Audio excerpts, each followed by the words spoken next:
রক্তবীজ মারা যাওয়ার পরও কেন যুদ্ধ থামেনি, আর কেন দেবতারাও ভয়ে কেঁপে উঠেছিল?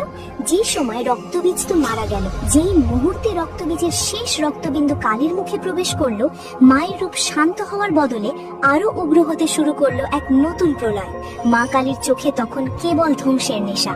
অসুর তো শেষ, কিন্তু মায়ের তৃষ্ণা মিটছে না। তার চোখ রক্তবর্ণ হয়ে গিয়েছিল, জীব বেরিয়ে এসেছিল। যেখানেই তার পা পড়ছিল সেখানেই মাটি ফেটে যাচ্ছিল, দিকসমূহ কাঁপতে শুরু করেছিল। তিনি এমন উন্মাদনা শুরু করলেন যে মনে হলো আজ পুরো ব্রহ্মাণ্ডই ধ্বংস হয়ে যাবে।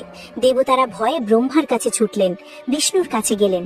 ব্রহ্মা এবং বিষ্ণু বুঝলেন এই পরিস্থিতি সাধারণ নয়, কারণ এ তো কোনো বাইরের শক্তি নয়, এ স্বয়ং মহাদেবেরই শক্তি, আর নিজের শক্তিকে কেবল তার উৎসই শান্ত করতে পারে। সবার দৃষ্টি তখন কৈলাসের দিকে, একমাত্র মহাদেবই এখন ভরসা। মহাদেব এলেন, কিন্তু তিনি কোনো ত্রিশূল তুললেন না, কোনো হুঙ্কার দিলেন না। তিনি দেখলেন মা এখন যুক্তির ঊর্ধ্বে, যেখানে চেতনা কেবল ধ্বংসই চেনে। তাই প্রলয় থামাতে মহাদেব বেছে নিলেন এক অদ্ভুত পথ। তিনি নিঃশব্দে মায়ের চলার পথে লাশের মতো শুয়ে পড়লেন। তিনি হয়ে গেলেন শবের মতো স্থির।